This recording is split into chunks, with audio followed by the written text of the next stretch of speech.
जी जो दरोगा के पद से रिटायर हुए हैं, और हमारे भाई जो समाज से भी अपना जीवन पूरा निरंतर लगा करके समाज को जगाने का काम किए, अनिल कुमार गौतम जी हैं। हमारे बौद्ध महासभा सोसाइटी के जिला अध्यक्ष सिंधु भाई जी हमारे बीच में बैठे हैं। तमाम वक्ता कर बैठे, मैं किसका नाम लूं? तो मैं अपनी बहनों को बताना चाहती हूँ कि बहनों, आज के 100 साल पहले, 2 साल पहले कभी हमारी माताएं, हमारी दादियां बताया करती थी कि हम लोग का ऐसा समय था कि हम लोग शिक्षा नहीं ले पाते थे। कभी कभी माताएं कहानियां सुनाया करती थी कि हम लोग एक अंडी पता नहीं एक अंडी क्या होता है मैं नहीं जानती, एक अंडी के लिए पूरे 12-12 घंटे काम लिया जाता था। कितना शोषण होता था, कितना अत्याचार हमारे समाज के लोगों पे होता था। अगर इसको सुना जाए तो दिल कांप उठता था हमारी बहनों। और आज वो दिन, आज जो हम सांस ले रहे हैं, जी रहे हैं, ये बाबा साहब की देन है, डॉक्टर भीमराव अम्बेडकर की देन है कि आज हम चैन की सांस ले रहे हैं। और हमारे लोग शिक्षा करके आज दरोगा, एसपी, कलेक्टर और विधायक, एमपी, मुख्यमंत्री, हवाई जहाज, धरती से आसमान तक हमारे लोग चल रहे हैं। तो यही बाबा साहब की देन है मेरी बहनों। तो इतिहास अगर हम बताने लगेंगे तो इतिहास बताने का मतलब ये नहीं है कि जब तक हम इतिहास बताएं और आप उसको फॉलो ना करें, उसको समझे ना, तो हम इतिहास गिनती करने के बाद चले जाएं, क्या मतलब है?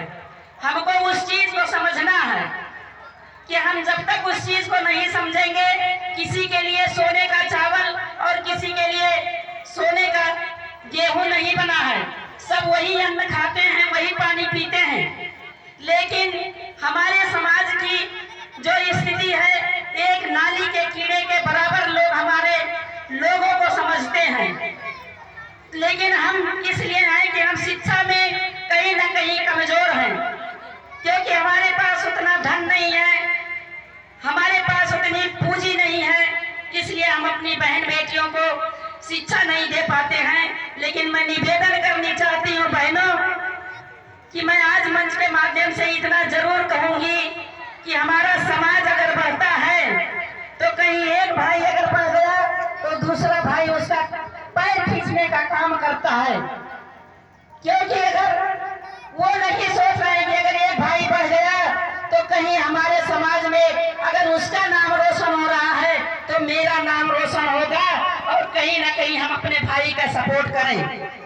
ये हमारे समाज में बहुत बड़ी एक कुरीतियां हैं।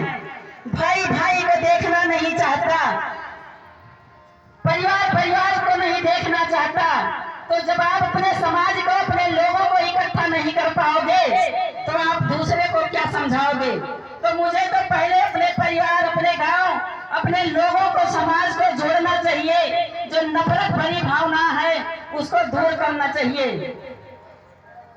तो अपनी बहनों से बताना चाहते हैं कि बहनों, अपनी बेटियों को आप चाहे एक रोटी कम खाएं, एक कपड़ा कम पहने, लेकिन अपनी बेटी को, अपने बेटे को शिक्षा जरूर दें। आज देखिए बड़े बड़े जातियों में